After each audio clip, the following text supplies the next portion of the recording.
Olá a todo mundo, a todos que nos estão ouvindo, audiência da CG, aqui da região do Brasil, por que não dizer também da América Latina, Iberoamérica e Europa, que temos também muitos amigos aí. Então, Gustavo, olá, Márcio, que é meu sócio, meu amigo, meu parceiro, que está conosco aqui também, vamos dialogar entre os três sobre todos estes temas que criam um desafio para nós como SG Urbanismo Inteligente, criar um ciclo de encontros internacionais para começar a refletir, a conversar, a pensar em como pensar os territórios e as cidades e as sociedades a partir deste momento tan de inflexión que estamos viviendo como es esta pandemia y esta situación que abrange al mundo entero, a todo el planeta y a toda la humanidad. Entonces hoy tenemos a presencia de un amigo, que es Gustavo de Martín, profesor en filosofía, con él trabajamos más de 15 años en Argentina, profesor hoy de Universidad Federal de Argentina, y como él bien se gusta que sea llamado a través de una personaje que él mismo creó, o profe de Martín. Ya hablaremos de eso en ese momento. Entonces, bienvenido Gustavo, Márcio, ¿todo bom también? Bien, muy bien.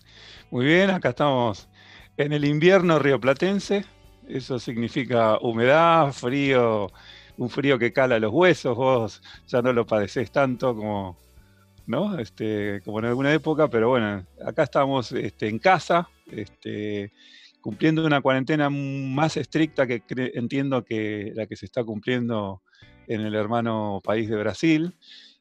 Así que estamos en una situación que mezcla la angustia con la esperanza, con las ganas de hacer cosas, con un poco el tedio, porque son muchos días ya los que estamos en esta cuarentena estricta, y eso está dando algunos resultados desde el punto de vista sanitario, porque los sistemas médicos de las grandes urbes no han colapsado, pero tiene sus consecuencias en el padecimiento del encierro, ¿no?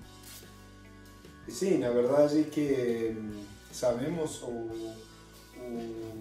rígido que está haciendo, o estricto que está haciendo a cuarentena na Argentina, né? Que relaciona com o que está acontecendo aqui no Brasil, os resultados parecieran ser melhor no sentido do cuidado sanitário. Aqui a situação está um pouquinho mais relaxada e, como é uma federação, é um país muito maior, também depende de cada estado e como essa política se maneja em cada um dos estados, mas todos tentando nos cuidar em uma situação delicada e que esperemos que se resolva em breve, se bem entendemos, Márcio, que Gustavo, que por enquanto es un escenario que veio como para ficar, ¿no? Por un tiempo.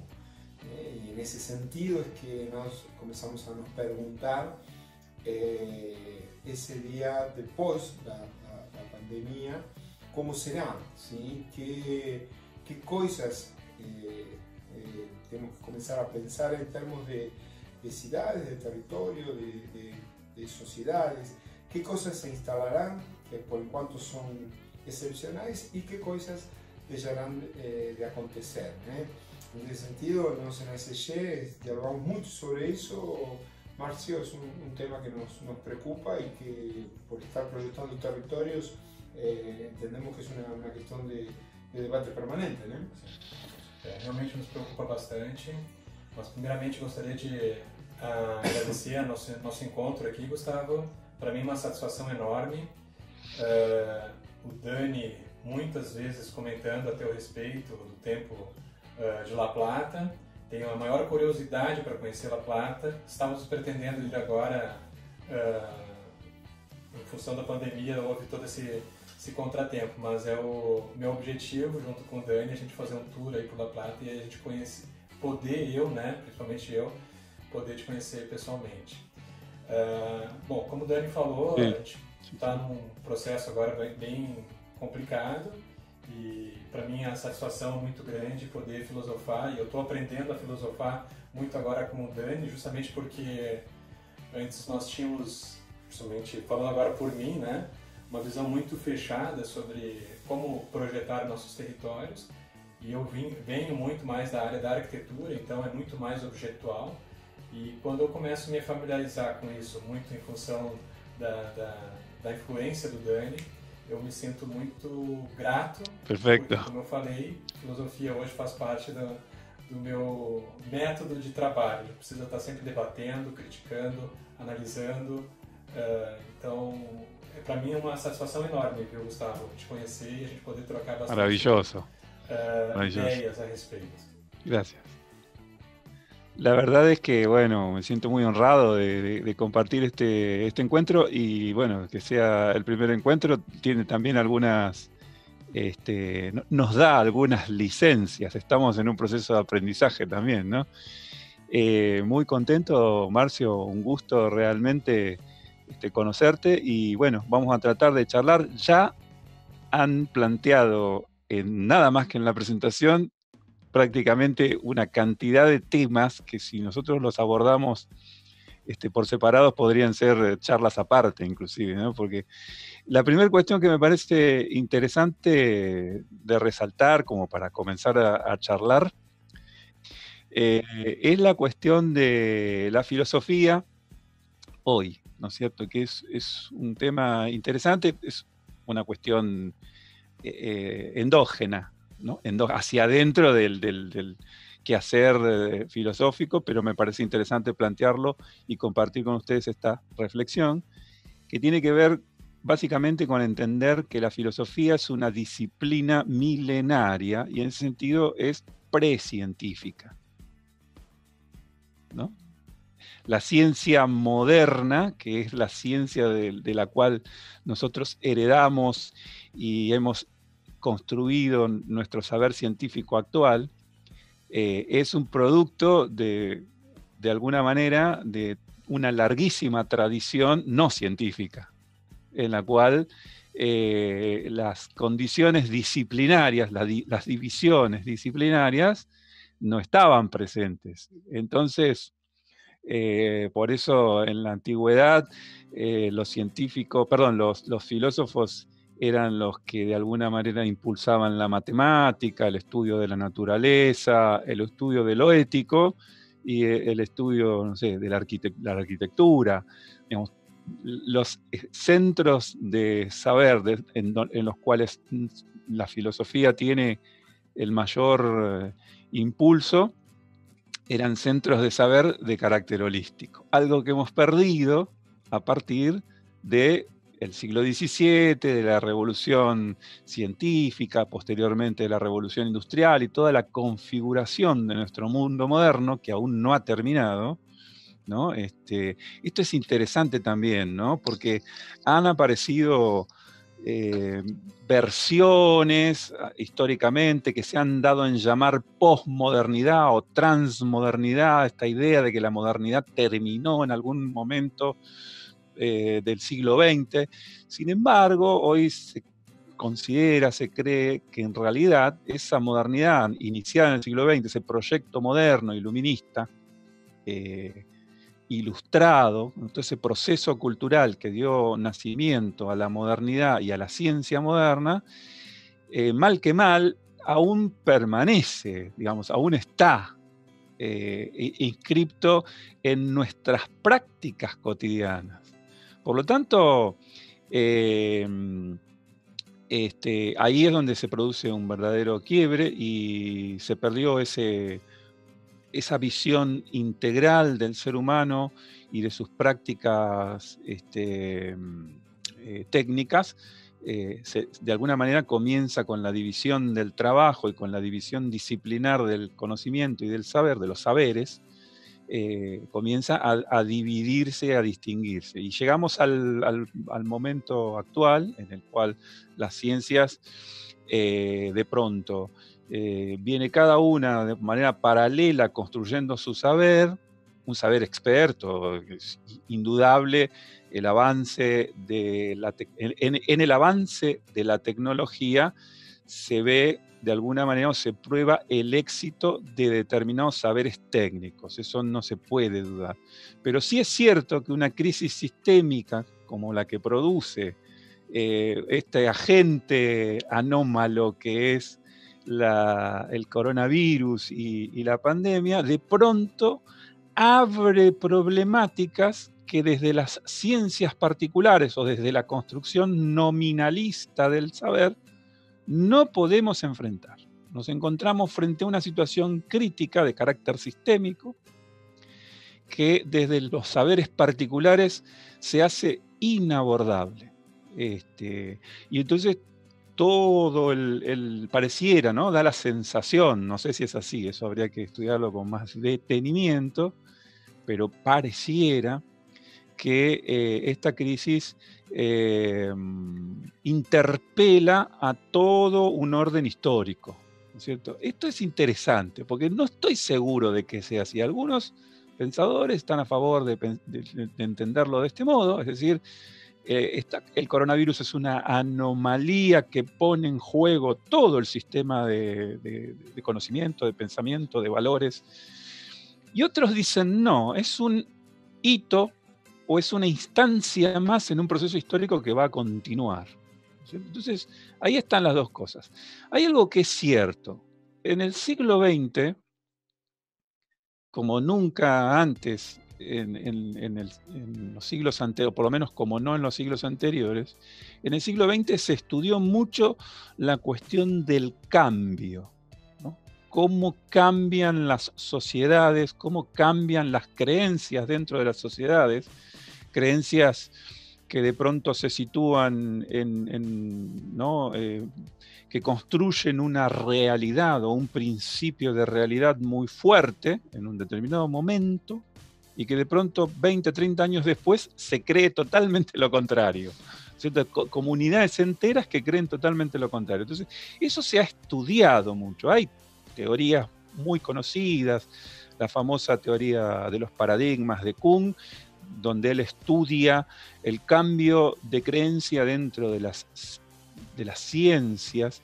Ese término luego se extendió a todas las demás disciplinas y el concepto de paradigma, que significa modelo, sirve para comprender el cambio de creencia en distintos ámbitos de la sociedad.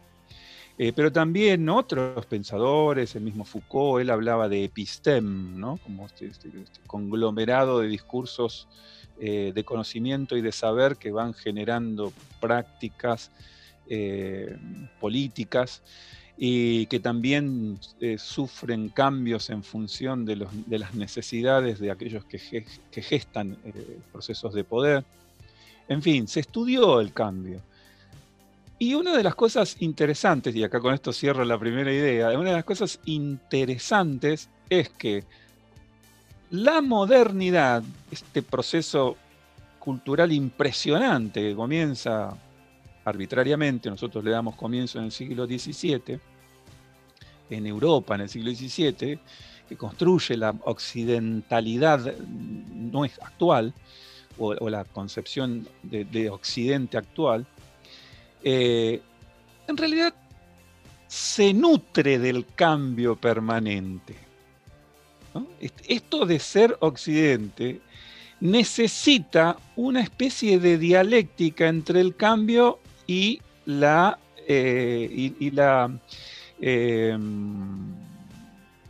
cambio y por un lado el cambio permanente dentro de sus sociedades que a su vez giran en torno a un núcleo de principios y de valores fundamentales que no cambian, ¿no es cierto? Como si hubiese un núcleo inaccesible y alrededor todo va permanentemente cambiando y es necesario que alrededor esté todo permanentemente cambiando para que se siga preservando el núcleo. Es una situación muy interesante, ¿no es cierto? Tenemos una cultura que se nutre del cambio. Entonces la pregunta es, que muchos están haciendo, la pregunta es, ¿el coronavirus es efectivamente una crisis revolucionaria que va a generar una nueva sociedad? No sabemos cómo, pero de qué tipo, pero va a crear una nueva sociedad, ¿o no es nada más que un giro más dentro de un proceso de cambio histórico que se sofistica, o sea, se hace más sofisticado? Ahí Marcio quiere hacer una consulta. Sim, Gustavo, eu queria fazer uma pergunta, justamente porque quando a gente começa a ver várias gerações, principalmente as gerações mais antigas, né, essas oriundas aí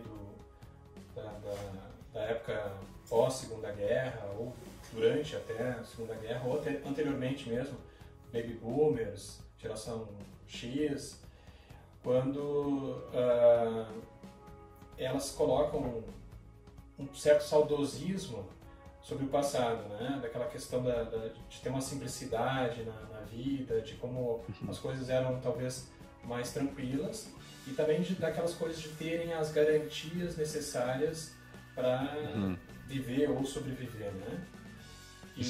Mas quando a gente tem toda essa tecnologia, aí vem o gancho de algumas partes da tua pergunta, quando a gente vê com todas as tecnologias, a informação que a gente tem hoje, e de alguma forma a gente pergunta se essas pessoas gostariam de voltar para o passado e ter essa simplicidade, a maioria não quer.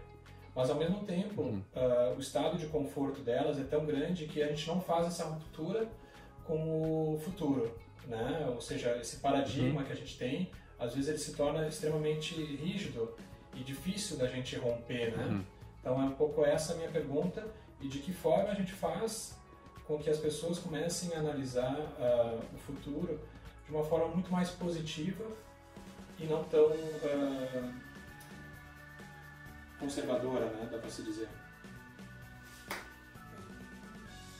Bueno, sumamente interesante, y me haces decir algo que vengo pensando hace unos días y que de alguna manera surge o nace acá con tu pregunta. El siglo XX termina con el coronavirus. Esto es interesante. Esta es la sensación que tenemos de final, digamos. El siglo XX no terminó todavía, está terminando ahora. Se presentaron condiciones, ¿no? Se crearon, esta es una idea mía, es una tesis que está surgiendo de esta charla. Así que bueno, hay que defenderlo después, ¿no? Esta idea. La idea que, Marcio, vos me invitás a decir es: el siglo XX termina en el año 2020, 20 años después de haberse iniciado el siglo nominal, de manera nominal, el siglo XXI, está terminando el siglo XX. Recién ahora está terminando el siglo XX. ¿Qué pasó durante estos 20 años, desde como hito histórico, la caída de las Torres Gemelas, ¿no? Y comienza todo un proceso político muy convulsionado. Y 20 años después, con desarrollos tecnológicos, se crean las condiciones para que el siglo XX se cierre. Estamos cerrando el siglo XX en el año 2020, 20 años después de haberse iniciado. Entonces, esa es la sensación, digamos. Es probable que sea esa la sensación. Hay visiones, han surgido en este tiempo, a partir de esta crisis, han surgido visiones escatológicas. No sé si conocen el término escatológico. Escatos es una palabra griega que significa conclusión. Y el fin de los tiempos, ¿no? Entonces, la escatología es ese discurso de que el fin de los tiempos ha llegado. Se consideraba escatológicos aquellos que creían que, bueno, estamos, por ejemplo, ahora, o que suponen que ahora se ha terminado todo y que es el fin de la humanidad o que es el fin de una era. A mí no me gusta subirme fácilmente a los discursos escatológicos. Tampoco quiero decir que todo ha continuado. Pero sí es cierto que hay una dinámica del cambio que estamos viviendo con ¿cómo sería la palabra? Con celeridad. En este momento se aceleraron todos los procesos de cambios que nos muestran la crisis del siglo, la crisis que generó el siglo XX, que generó la política del siglo XX, que generó el pensamiento de nuestras ciudades del siglo XX, que generó el modo en que nosotros creímos que construíamos civilización en el siglo XX. Todo eso entró en una crisis que nos provoca y que nos obliga a entrar al siglo XXI revisando los valores más fundamentales. Esa crisis del siglo XX tuvo dos hitos muy grandes. El primero fue o concluye, digamos, en la Segunda Guerra Mundial. Eso fue un punto y aparte, ¿no? Aparecen las Naciones Unidas, recuerdan toda esa reconfiguración de cómo pensar el mundo entero, luego la Guerra Fría, las tensiones políticas.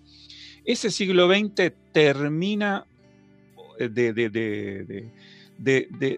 llegar a la certidumbre de su ocaso, digamos, recién en este momento, en estos momentos, en esta charla, en estos días, está el siglo XX terminando, digamos. É verdade, Gustavo, esta questão que você está falando, que a gente já tanto tempo atrás conversava sobre isto e elaborava teorias, né? Já 20 anos, 25 anos, que nós, de alguma maneira, juntos na Argentina, com a SG, mas conversando sobre toda esta mudança, porque em última instância estamos viviendo una transición cultural. Un velho paradigma que es un modelo mental productivista, consumista do século XX que sabemos que está en decadencia, mas que ainda se resiste a terminar, y un nuevo paradigma que nós llamamos la cultura da sustentabilidade, la cultura da resiliencia, esa capacidad de dar respuestas superadoras a las perturbaciones, que começa como a se construir, mas que convivem como os dois juntos, né?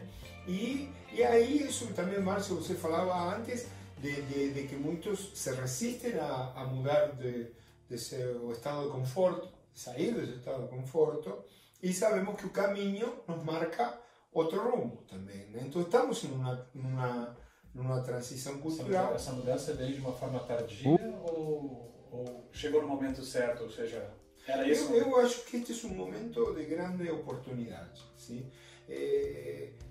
A oportunidade está, o cenário mudou, mesmo que se diga, bom, não sabemos se vamos ter novas regras, se voltaremos aos tempos passados, mas o que sabemos é que o cenário mudou. Né? Neste cenário que mudou, tem muitos que se resistem, porque saem do seu estado de conforto e não querem mudar seu estado de conforto. Outros ficaram congelados, não sabem o que fazer. E outros tantos, entre nós que estamos incluídos, estamos pensando justamente de um tempo atrás para cá, de como deveriam ser estes novos movimentos, ¿sí? no território, como pensar os territórios de uma maneira diferente, como pensar as cidades de uma maneira diferente, nessa instância, a sociedade. ¿Sí? Entonces, es un momento trascendental, ¿sí? Es un momento de mudanças e de oportunidades. Propício. Exatamente. Por isso todo este ciclo que estamos fazendo, por isso, Gustavo, você inicia o ciclo porque que era melhor que iniciar com um filósofo, ¿sí? Ou seja, com alguém que nos ajude a refletir. Como dizia Descartes, você sabe melhor que nós, a gente observa, duvida sobre lo que ve y por tanto cuestiona. Y cuando cuestiona, ¿qué hacemos? Pensamos. Y cuando pensamos, refletimos, construimos proposiciones, y a partir de ahí somos, existimos. Un poco este es un grande desafío en el que estamos hoy, y como você bien falou, eu gostei dessa expressão tua, o século XX termina agora em 2020, né? É interessante porque o coronavírus gerou um choque, né? E falou, a partir de agora as coisas estão mudando. Entonces vamos a ver cómo esto continúa. Bueno, ahí lo primero que surge de la charla es esta puesta en escena de la cuestión histórica, de la perspectiva histórica, ¿no es cierto? Eso de alguna manera es un posicionamiento. Y reflexionar acerca de si esto es verdaderamente un cambio de era o si de alguna manera es, como decís vos, una interfaz que va a profundizar algunas de las mejores cosas que hemos creado en la historia reciente y de las peores también, ¿no es cierto? Porque, como bien decías, hace 15 años nos sentamos a una mesa por primera vez a charlar, vos y yo en una mesa de trabajo y retomo aquella charla y es como si no hubiese pasado ni 15 minutos en realidad. Es decir, los problemas se profundizaron, se profundizan. La civilización que se ha creado, esto que llamamos Occidente nuevamente, ¿no? Porque no puedo hablar por otras visiones del mundo, Occidente ha creado un modo de organización social, un modo de habitar el territorio que ha generado digamos, ha generado una cantidad de problemas que no parecen tener una solución inmediata, ¿no es cierto? Que tienen que ver con, ya lo sabemos, la crisis ambiental, la manera en que se relacionan los humanos con otras especies, el modo en que construimos nuestras economías, el productivismo excesivo, la violencia que se ejerce sobre los territorios, la violencia que se ejerce hacia adentro de los territorios. Todo eso hemos llegado a un punto en el que el coronavirus y esta crisis actual ha reforzado los contrastes. Entonces, eso que llamamos normalidad, digamos, ¿qué es más normal? Los beneficios que la tecnología nos genera o nos ha generado para poder acceder a la comunicación, o la desigualdad social de nuestros barrios y de nuestros territorios en los que habitamos. Digamos, en eso que llamamos la normalidad se pone en contraste todo lo maravilloso que ha creado nuestra sociedad y todo lo terrible que ha creado nuestra sociedad, con injusticias, con violencia, con la imposibilidad de generar bienestar a toda la comunidad o a la mayor parte de la comunidad. Entonces, lo que llamamos normalidad, la palabra normalidad no debe nunca confundirse en el ámbito del pensamiento de lo social, nunca debe confundirse con naturalidad o con lo natural. Lo normal no es lo natural. Lo normal es un estado de situación que está sostenido por acuerdos colectivos, acuerdos políticos, acuerdos de convivencia, y que, bueno, tiene reglas. Lo normal son un conjunto de reglas escritas, es decir, oficiales y no oficiales, que nosotros, las sociedades, acuerdan para poder convivir, para poder generar condiciones de vida en sociedad, ¿no es cierto? Entonces, lo normal no es natural. Esto es lo primero que hay que decir al respecto del concepto de normalidad. Lo segundo que hay que decir es lo normal, históricamente, hasta lo que nos ha traído hasta aquí históricamente, que consideramos lo normal, tiene un montón de condiciones aberrantes que ahora se han profundizado y han quedado en evidencia a partir de esta crisis sistémica que venimos destacando con el coronavirus y la pandemia. Entonces, lo normal a partir de ahora, ¿qué significa que ahora que va a haber una nueva normalidad? Muchos están anunciando la nueva normalidad. Y bueno, un poco lo que veníamos viendo desde el punto de vista de la perspectiva histórica. Es necesario detenernos, repasar y revisar cómo hemos construido esas reglas de convivencia que nos trajeron hasta aquí, y crear nuevas reglas. Ahora, La cuestión es, ¿vamos a crear nuevas reglas en función de viejos valores? ¿O tenemos que hacer este ejercicio filosófico y hasta metafísico, ¿no? Ontológico, metafísico, de repasar esos nuevos valores? ¿Cuáles son los valores profundos sobre los cuales vamos a construir las nuevas reglas de convivencia? Esta es la cuestión que hace que la filosofía retome ahora un protagonismo, porque necesitamos revisar esos valores en los que se meten, digamos, en los que se involucran cuestiones absolutamente cotidianas, como por ejemplo, ¿cómo vamos a pensar nuestras familias? ¿Cómo vamos a pensar la amistad? ¿Cómo vamos a pensar el amor? ¿Cómo vamos a pensar el cariño, la solidaridad? Hay algunas cuestiones muy, muy críticas que yo vengo observando, que tienen que ver fundamentalmente con las redes y con todo lo que pasa en las redes, que son como una especie de termómetro, ¿no?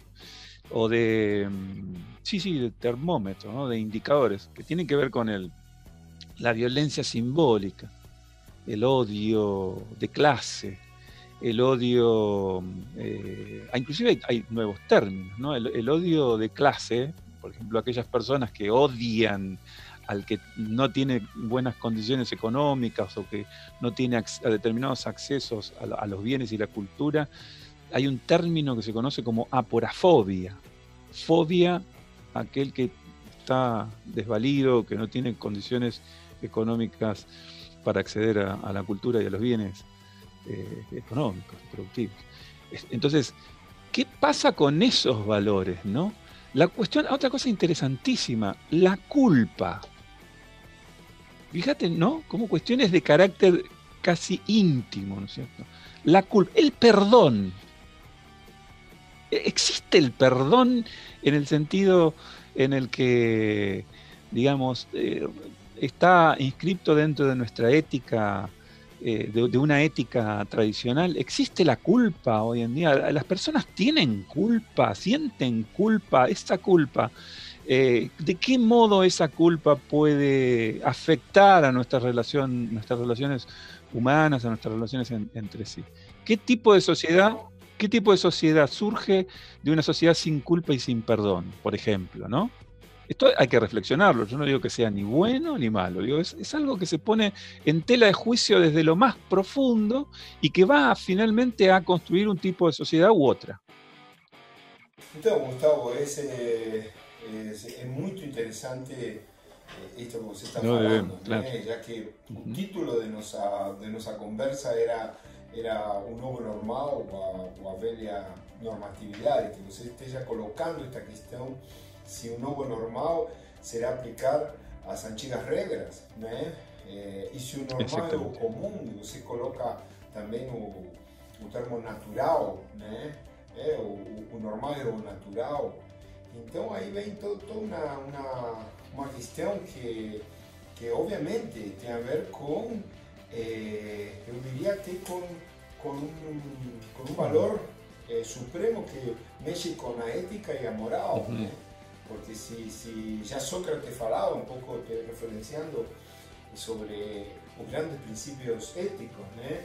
E que estes eram inspiradores de uma nova moral, ou seja, de quê? De regras que interpretam essa ética na convivência da sociedade. Então, quando você fala quais serão as novas regras, as antigas para um novo normal, eu coloco e agrego. Então, o que temos que estar discutindo é de uma nova moral, né? Já Foucault também falava destas coisas, né? O que é comum, o que é normal, né? Então, qual é a nova moralidade? Sim? Aí é onde entram os pensamentos e os grandes princípios, né? E Daniel e Gustavo, uma situação assim que me ocorre muito na questão dos entendimentos entre ética e moral, né? E aí a gente começa a definir valores. o que parece que a gente está meio que perdendo as referências são os valores ou as verdades, né? A gente está considerando às vezes as verdades um pouco uma fé cega, quase. Não queria levar o termo fé, né? Porque a gente pode levar para um cunho mais religioso, mas os próprios gregos, né, definiam a palavra aletheia, né, como a busca da verdade, né, a busca do oculto, e onde é que a gente consegue chegar num ponto onde a gente diga que os valores, ou a moral está definida, ou a ética, a gente consegue usar esse grande guarda-chuva para definir a nossa moral, né? É um pouco isso, sim. Sí. No, con certeza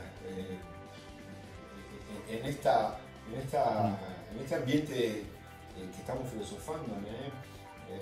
Você colocou o tema da fé, né? Que obviamente não estamos falando da fé religiosa, mas em última instância, uma vez ouvi de um grande pensador uma definição interessante, né? A fé é ser fiel à verdade, né?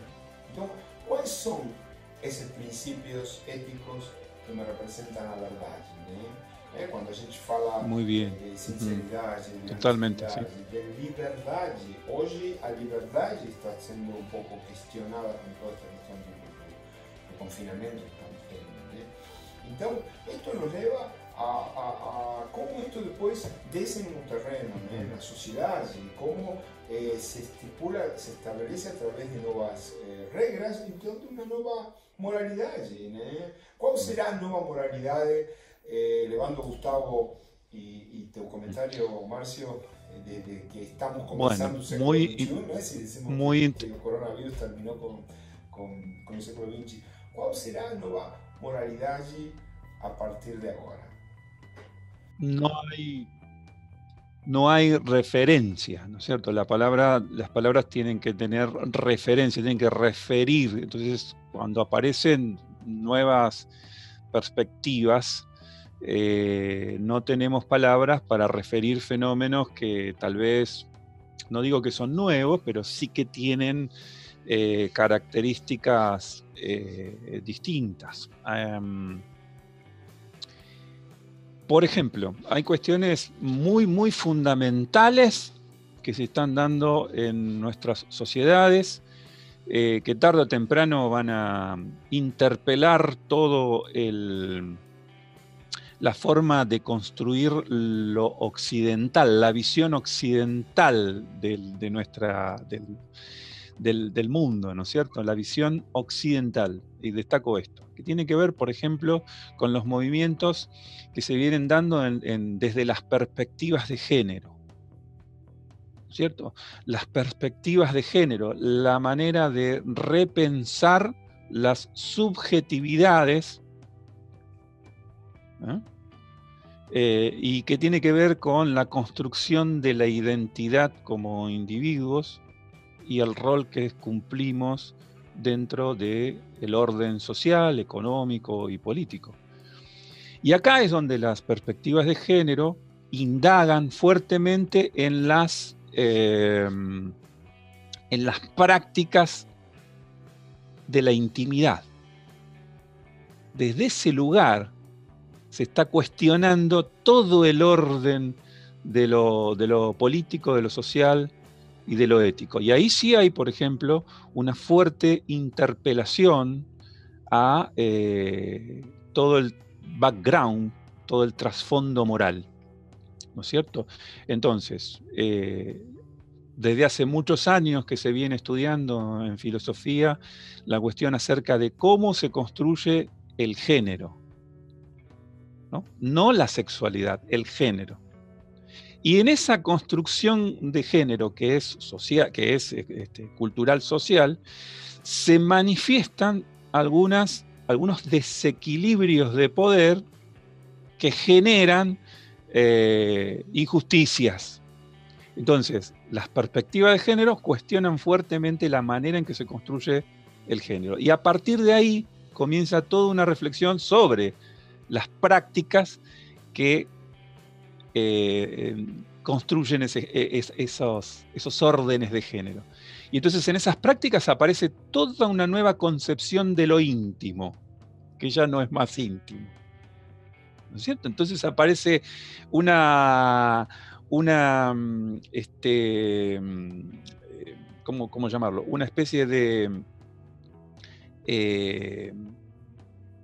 exhibición de la sexualidad, exhibición, o sea, no tener una distinta manera de concebir el cuerpo como algo que debe sentirse uno orgulloso, ¿no es cierto?, de vivenciar el mundo desde una determinada percepción. Entonces, eso provoca, dentro de los órdenes morales clásicos, provoca toda una nueva serie de tensiones, ¿no es cierto? En la sociedad argentina se vienen dando muchas batallas políticas al respecto de cómo, de alguna manera,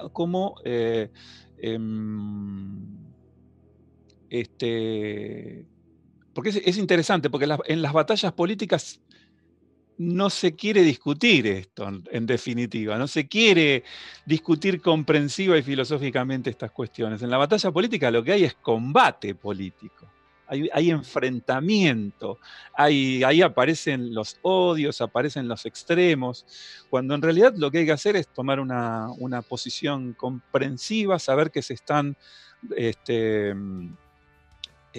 precisamente repasando todo un orden de valores morales que han tenido consecuencias, como decíamos hace un ratito, que generan injusticia, que generan inequidad, que no representan todas las formas de percibir. Entonces hay una batalla cultural por la subjetividad, por ejemplo, ¿no es cierto? En este momento. Porque quando a gente se pergunta qual vai ser a nova moralidade, né, a partir de agora, falando de regras, então estamos como abrindo as portas a este novo paradigma, este novo modelo mental de sociedade, para onde vamos, a este novo cenário.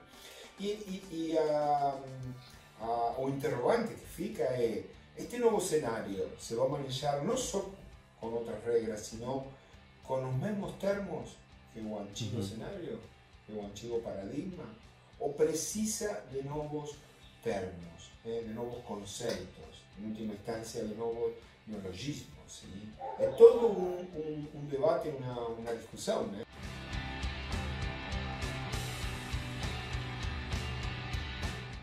Então, porque quando estamos falando de nova moralidade, de novas regras, nova moralidade, me vem na cabeça, por exemplo, um filósofo contemporâneo, né, até vigente, que você deve conhecer muito bem, Byung Han, o sul-coreano, formado na Alemanha, né, ali está o livro, onde ele fala, entre outras coisas, ele fala muito do que estamos indo para um mundo egoísta, porque esta sociedade consumista do trabalho, do dadaísmo, da informação, nos leva a aprofundar mais o egoísmo. Mas ele fala também de outras questões vinculadas com que, por exemplo, se está perdendo os rituais nesta era que ele denomina da pós-sexualidade. Então, digo, qual é essa nova moralidade? Se temos em conta estes novos filósofos contemporâneos que construem desde um lado até desafiante. Mira, muy interesante, algo que vengo también, me acelero al hablar, muy interesante y de alguna manera retomo algunas ideas que vengo vislumbrando de lecturas y de reflexiones. Todo lo que decís de alguna manera pone estas reflexiones sobre la mesa. Los filósofos hace 50 años, la filosofía, hace 50 años que viene indagando sobre los modos de producción de vida cotidiana, ¿no es cierto? La manera en que esta sociedad, no digo esta sociedad porque es muy grande, pero digamos, cierto modelo económico genera vida cotidiana. El modo en que consumimos, el modo en que trabajamos, el modo en que exigimos, el modo en que concebimos el estar bien. Todo esto ha generado una sociedad de hiperconsumo que ha exacerbado determinadas psicopatologías. Y tanto Hahn como Sloterdijk y otros filósofos lo vienen ya destacando hace bastante tiempo, ¿no? Pero no se trata solo de la desigualdad o de la inequidad, sino también de la exacerbación de las pulsiones, ¿no es cierto? El siglo XX se ha construido en función de la exacerbación de todas las pulsiones, entonces de la exacerbación y de la generación incesante de deseo, porque el deseo motoriza todo el sistema económico. Lo que el sistema económico, que llamamos capitalismo, genera no es productos, no le interesan mucho los productos. Es fácil hoy en día con la tecnología que tenemos crear millones y millones de productos de plástico o electrónicos. Lo que es más importante que el producto en este momento es la producción de deseo. Es una sociedad económica que necesita nutrirse de una producción incesante de deseo. ¿Qué ha generado eso? Ha generado estrés, ha generado situaciones de angustia, ha generado nuevas psicopatologías, depresiones, adicciones y una necesidad incesante de formar parte de un mercado del deseo, de un mercado de la producción, del consumo y de la mercantilización de nuestras costumbres. Entonces, eso es lo que tenemos hasta aquí, y los filósofos, desde que yo recuerde, desde Gilles Deleuze y Félix Guattari para acá, lo vienen planteando. Se viene planteando hace 50, 60 años esta situación. Ahora, de pronto, el coronavirus nos permite parar unos meses y comenzar a reflexionar de manera generalizada sobre esta cuestión. ¿Cómo vamos a construir una sociedad o un espacio o un territorio más seguro? Bueno, en función seguramente de tomar este diagnóstico, y si efectivamente queremos construir una sociedad del deseo incesante, de la producción incesante y de la generación incesante de exacerbaciones, epicurio, ¿no? Una especie de sociedad epicúrea que está a flor de piel la necesidad de satisfacer sus deseos más, más sensuales, ¿no es cierto? Más sensibles todo el tiempo. Esa es la sociedad que queremos, esa es la sociedad. Si nosotros seguimos construyendo ese tipo de individuos psicológicamente al servicio de la producción de deseos, vamos a seguir teniendo los mismos sentidos del territorio y vamos a tener cada vez más inseguridad. Más inseguridad. Ahora el desafío técnico, porque esta es la cuestión interesante también, ¿no? No hay soluciones tecnológicas a problemas éticos. Esa es una de las grandes reflexiones de este tiempo, ¿no? La tecnología ha avanzado y sigue avanzando y nada va a detener a los tecnólogos, nada. Esto va a ser cada vez más potente, más poderoso nuestra tecnología y nuestra capacidad de uso tecnológico en general. Pero eso no va a solucionar las inequidades, las desigualdades o la relación viciada que tenemos, por ejemplo, con nuestro entorno natural. La tecnología no soluciona los problemas éticos. Entonces, esta es la gran cuestión que la filosofía tiene el deber de ponerlo sobre la mesa. Luego los políticos, los tecnócratas, los tecnólogos tendrán que asumir esta cuestión y esta reflexión y encontrar estrategias. Y ahí es donde aparece el concepto clave que con vos venimos trabajando hace tantos años, Daniel, que es el de la sustentabilidad, ¿no es cierto? Como un concepto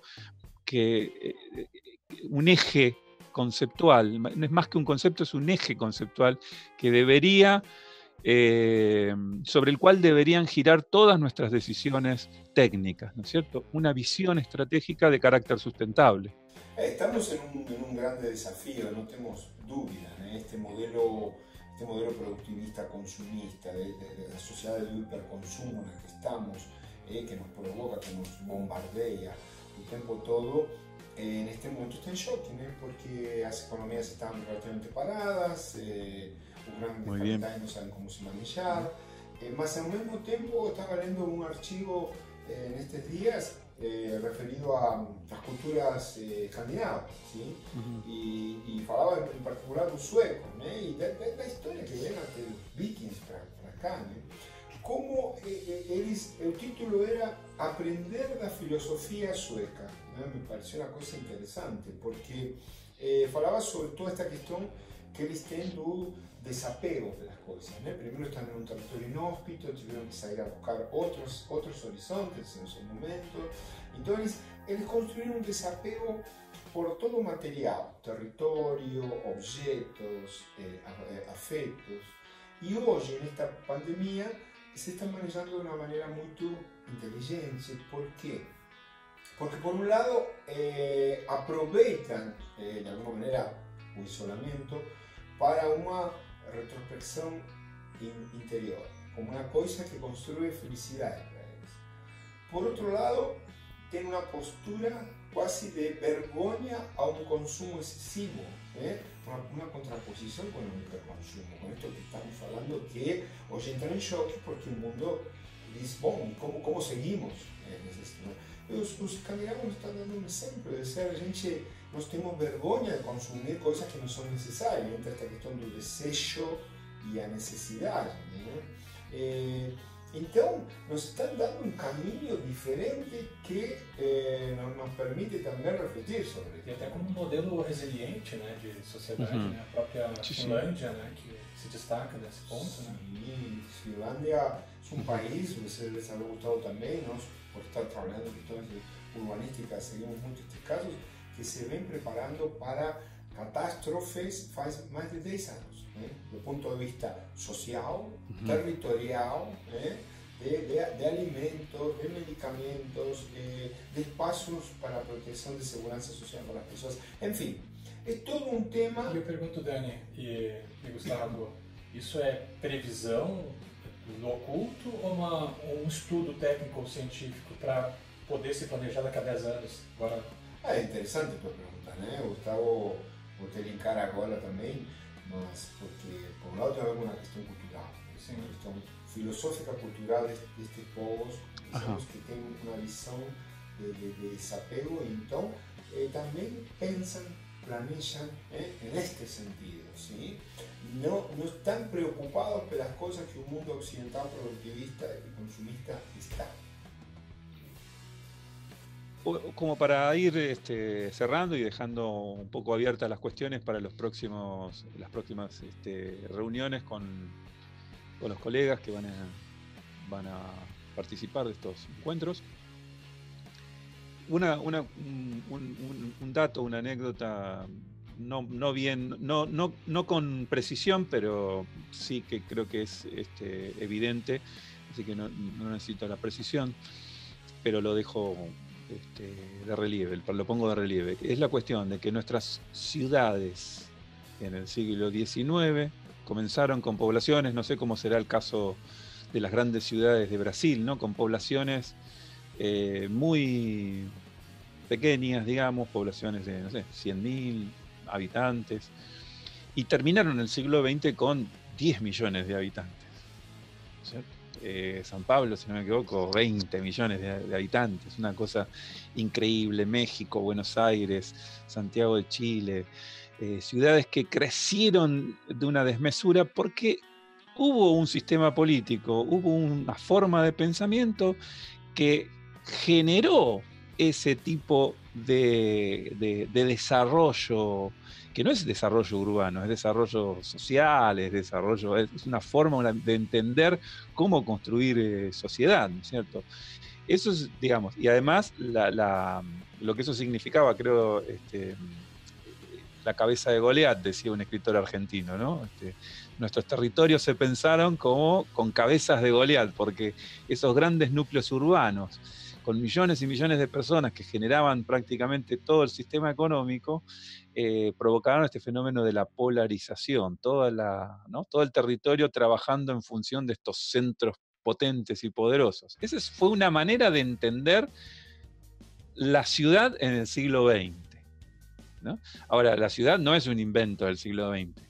El concepto de ciudad, la idea de ciudad siempre ha sido generador de civilización, digamos, es donde se genera la cultura, donde se generan las prácticas dominantes, donde se genera el poder político. Las ciudades en el siglo XXI seguirán con esta tendencia a la aglomeración, a la generación incesante de información, de energía, de materia, para producir cada vez más y más y más y más y más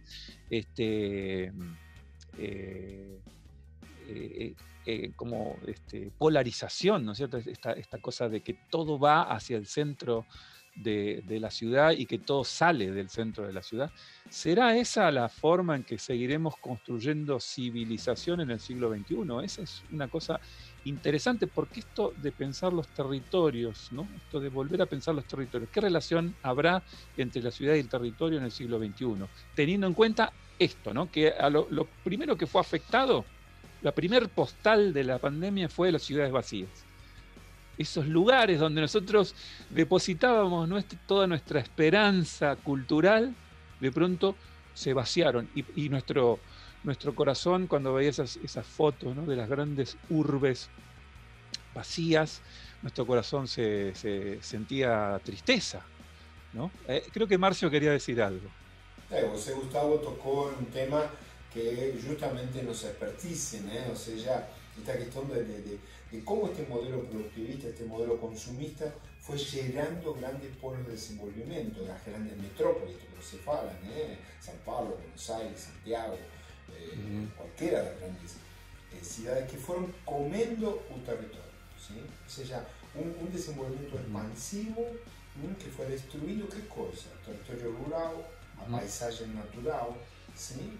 Y gerando todo lo que sabemos desde el punto de vista social, desde el punto de vista de cómo no construir ciudades. Porque ¿cómo nacieron las ciudades? ¿Sí? Las ciudades nacen en aquella época clásica, filosófica, ¿no?, con las ágoras griegas, donde las personas se juntaban para filosofar, para construir conocimiento.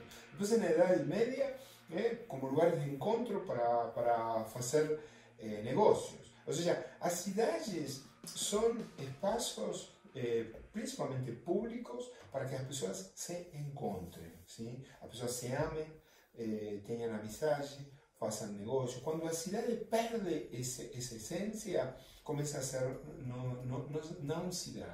O sea, cuando hablamos de guetos de ricos o guetos de pobres, estamos hablando de la contracidad. Uns por una cuestión de marginalidad social, otros por una escoria de elite que llega a desigualdad.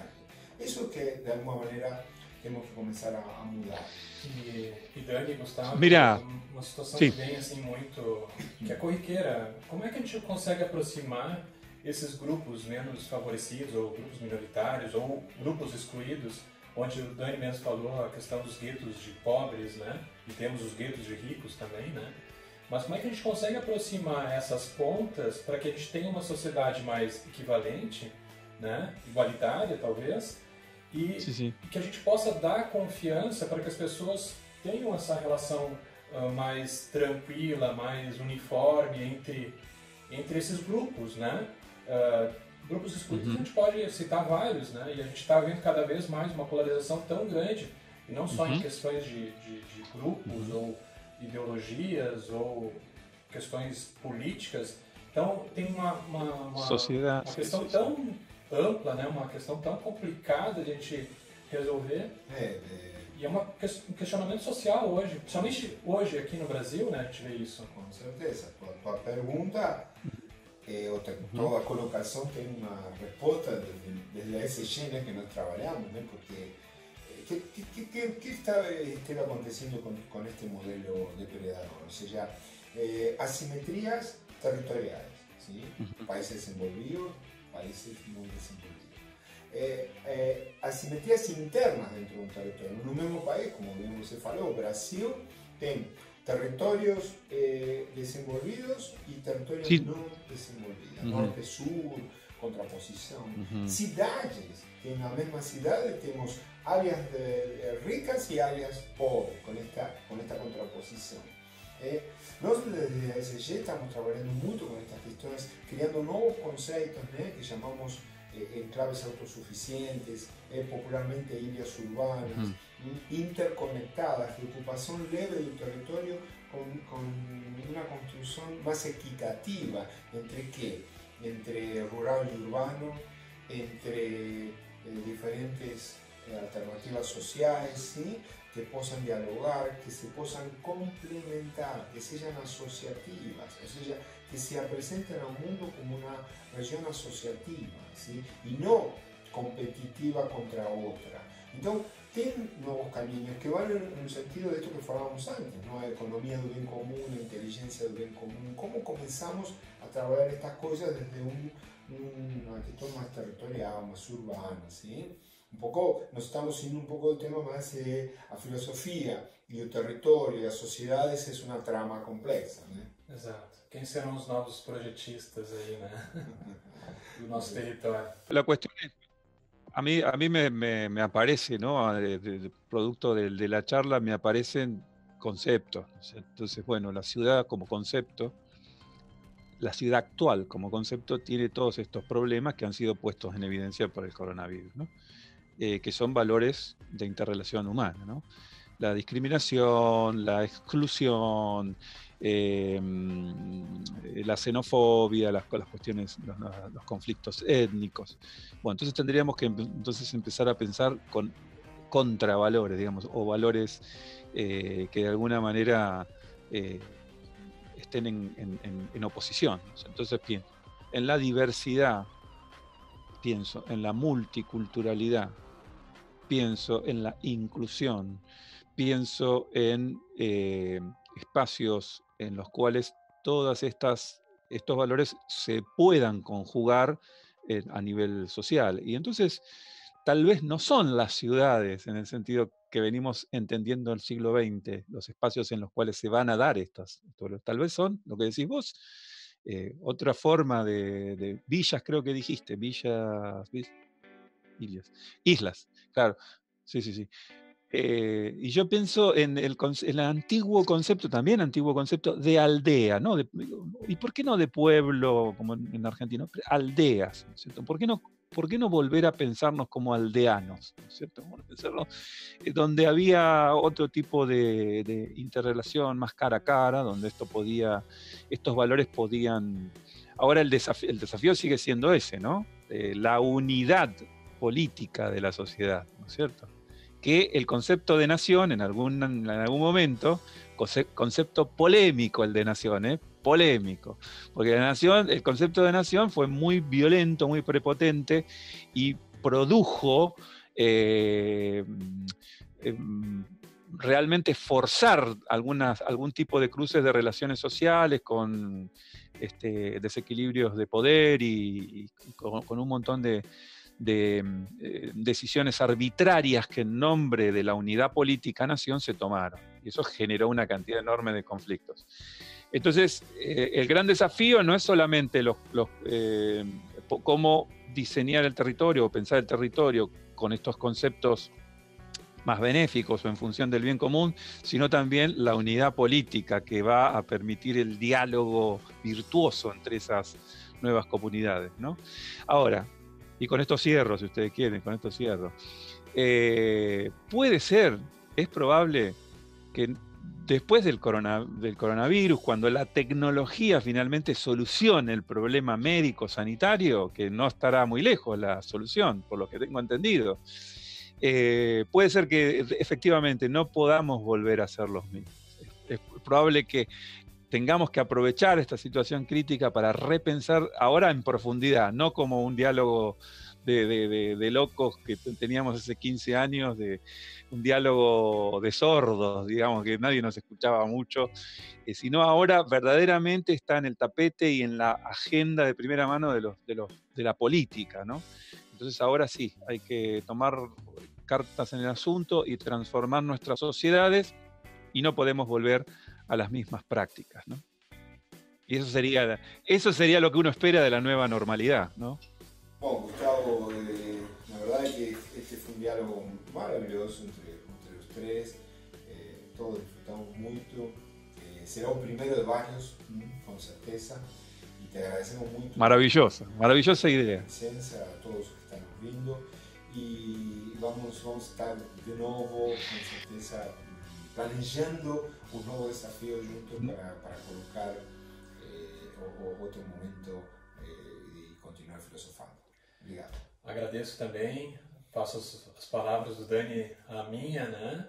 E estou ansioso para a gente fazer um novo encontro, tomara que logo e de forma presencial, possivelmente, né? Mas se a gente tiver que aí fazer alguns encontros virtuais, com o maior prazer a gente tem vontade de continuar nossas conversas. Seria muito lindo, sim, muito lindo. Extremamente importantes. Vejo que tem muitas guitarras, violões aí no fundo, então quem sabe um dia a gente faz como a gente diz no Brasil, né, uma palhazinha, né, uma palhinha, né, de algumas, ojalá, sim. Ojalá que algumas músicas aí, o teu gosto ou da tua preferência musical. Essa é outra fase que não colocamos aqui, Gustavo, de tua parte rockera, né? Mas quem sabe, aproveito para passar um aviso para todos. Nossa ideia é terminar este ciclo de encontros o ano que vem, se a pandemia nos deixa, claro, com um encontro internacional presencial aqui na Serra Gaúcha, onde com certeza vamos te convidar y quién sabe ahí sería muy lindo, sí, muy lindo. Traga su violón y tocar alguna cosa para todos. Chao, Gustavo. Obrigado a todos. Chao, gracias. Chao. Un abrazo grande para todos ustedes, para la audiencia, y bueno, encantado de formar parte de este momento, de esta iniciativa que tuvieron. Me parece que es adecuada, que es el momento justo y estamos a disposición para lo que necesiten. Un gran abrazo.